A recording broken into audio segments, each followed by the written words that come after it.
Hi, friends. Doc South here, and rather excited. In about sometime in January, so it's still a ways off. I'm actually going to head out to Los Angeles and visit with my son and his wife and Claudia, and I'm gonna get a chance to see my granddaughter Dora. Plus, I'll have my granddaughter Sadie with me. Yeah. So yeah, she's going to ride out too. Meet her. I guess that would be her cousin, right? Yeah, cousin. Of course, Dora's just now learning to crawl.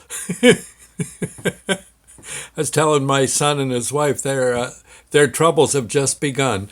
As only thing worse is teenage. Oh my God, when they hit that. Oh Lord, have mercy. Well, there and I asked my son. I said, look. Is out there in L.A. is that in Anaheim. That's where the original Disneyland was, right? He says, "Yeah, Dad, it's still there." He says, "Let me guess, you want to go?" I said, "I sure do." God, when I was a kid, there used to I if the Wonderful World of Disney on TV Wednesday nights, I think around 7:30, if that was on, that's the show I watched. The if it was a cartoon spectacular, if it was a Mickey Mouse tribute, if it was Davy Crockett, I don't care. I want to see it.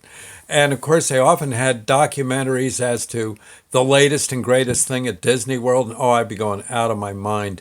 And I think my aunt and uncle who live out that way, they sent me a brochure, like a Disneyland guidebook, and I read that cover to cover probably 1,000 times till eventually it just crumpled in my hand one awful day. Yeah, I just read it too much. I definitely want to go. Now I've been down to the one in Orlando, and that's great. I gotta say I do love the place.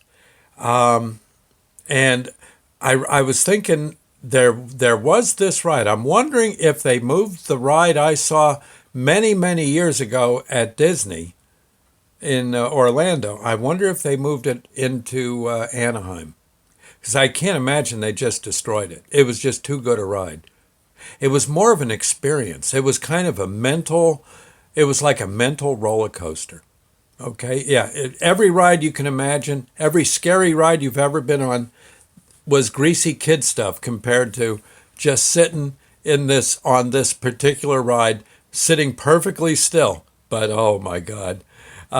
Whoever figured it out and put it together was an absolute genius, and probably gave at least I'm saying at least 1,000 old timers heart attacks in the process, and many a kid probably nightmares for the rest of their lives. I don't know. It was in Tomorrowland, and again, this was maybe 20 years ago, maybe longer. You were invited to go in to an amphitheater of some sort, and it may have been billed the Time Warp Experience. Come one, come all, to our great experiment starting soon. Step right up, ladies, and you go in, and it was like a round amphitheater. You sat in circles. Yeah, there were various circles, and you sat in a chair. You got strapped in, and there was like headpieces behind you. You had your own armrests and like that. And you basically you sat there till the thing started. Now again, you didn't move a bit. Didn't move a bit. And and they wouldn't let little kids in. They were very strict about that.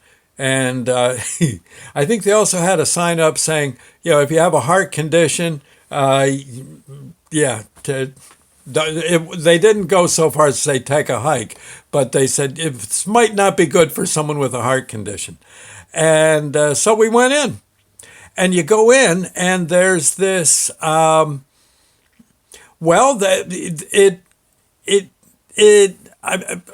trying to think here just how to describe it. There was like this. You were surrounded by a whole bunch of what looked to be computers, state of the art computers, all sorts of dials, bells, whistles, all the stuff a big experiment like that might have. Okay, and there were catwalks around this big tube, this glass tube or crystal tube. And the tube was probably big enough to, I'm thinking probably big enough to you could probably stick a car in that thing. It was pretty big.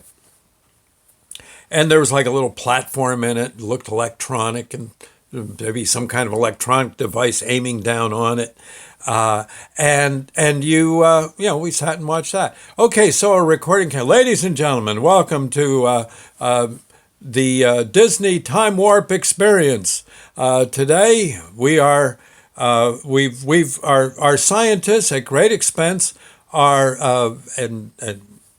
after extreme study are now ready to start drawing creatures from the past and the future for you to marvel at as this wonderful experiment of ours debuts here at Disney World. And whatever, they had an announcer way better than me. No, I never got that job. And we ask that you remain in your seats, and with that, a strap goes around you, and you're going to remain. You ain't going nowhere. I don't think there may have even been. No, they couldn't have done arm straps too. That would have killed some people. Okay, but you're hanging on to your arms, the chair arms, and the lights dimmed, and this globe, this tube in front of you lit up, and they said, we are now, ladies and gentlemen, we've been having some great success here on planet Earth, going back, I don't know, let's say 2 million years. Tick, tick, tick. You can hear a guy ticking away on his computer. And behold, we have a Neanderthal. I don't think Neanderthals were from 2 million years ago. I think it was closer, but you get the idea. A caveman appears. All that stuff they do. And he's and everybody, they're clapping. It's pretty neat. I think they bring up maybe a little dinosaur. And then, I don't know, all of a sudden it's dark, and now we're going to try another realm, another era. We're going to go, we've discovered a planet 3 light years from our planet, and we're going to we're going to display, we're going to capture and bring to you, and then return safely, this creature from planet X4318. And the lights go out.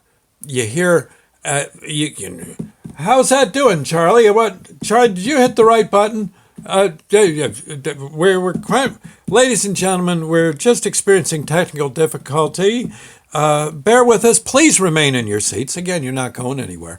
And all of a sudden, the lights come on, and it's something like, remember the movie The Alien? Okay. Well, it's like an alien monster is stuffed into that thing. And he's not happy about it. And I guess the electricity's kind of bugging him. They hit somehow. Charlie, you hit the wrong button again. Charles, what's the matter with you? Get me another technician. And all of a sudden, there's lightning bolts coming out of the thing's ears, and he goes berserk, and he breaks the glass. He's strong enough and big enough to break the glass, and he's stomping around on the platform. And again, we're all in circles, so anyone in the circle is seeing it as if the darn thing's coming to them. And one of the guys, some scientists, the lights go out as one scientist is rushing with like a gun, some kind of ray gun to stop the thing, and he's spraying it. He's spraying it with beams and stuff. It's like confetti to this monster. He could care less. He reaches for the guy, and the lights go out, and you hear the guy screaming, and he's being ripped apart, and And then the lights come back on. That guy's body's on the. Oh my God! They're climbing. The monster's climbing all over the scaffolding and stuff that's holding the thing up. The lights go out again, and you hear some other guy in the dark rush up to it. Don't worry, men, I've got him. And and all of a sudden you hear him, the poor technician, screaming for his life, and you can tell he's being like ripped apart.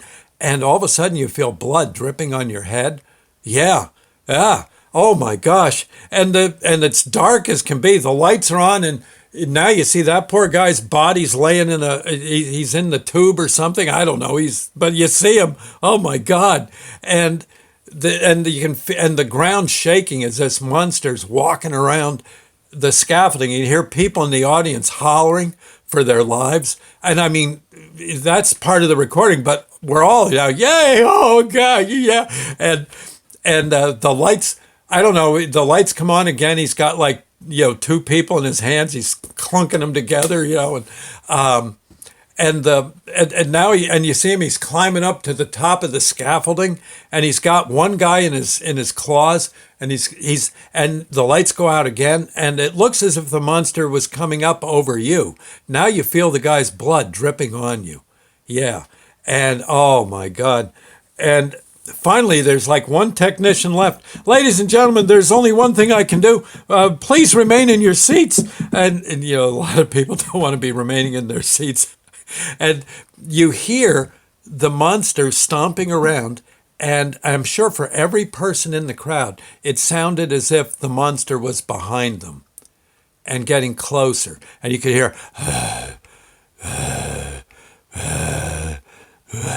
and then all of a sudden you feel its hot breath right on your neck. And it's stinky breath. Yeah. And they, I guess somehow or another, that last remaining technician says, I think I've got it. And he hits a button, and the monster's back in the tube, what's left of it. And they run a bolt through it, and he disappears. Thank God.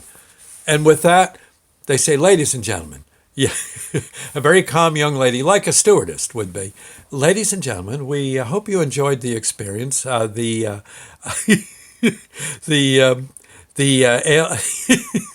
the time warp experience. Please exit to your left. Exit doors are properly marked, plainly marked, and you go into the gift shop. And there, I guess you could buy alien salt and pepper shakers. Yeah, and probably an extra supply of barf bags, with little Mickey on them. And but they were, oh my God, oh my God. Sadie would have really liked that ride. I'm hoping when we get out to Anaheim, that this will, maybe it's there. I can't imagine they tore it down and just said, that's it with it, because it was pretty cool. I got to say, it was intense. Probably better than any roller coaster I've ever been on, any ride. It was just amazing. And again, it really got real. It really got real. Oh, man. And people were, the people were coming out of there saying, whew. That's a sign of a good ride. When you get honestly, you know how they should have, like, they have 5-star ratings? They should have, this ride every time gets a 10 woof rating. 10 woofs. Oh, my. Okay, well, I'll see you later, friends. Thank you, and God bless. Hope you enjoyed that.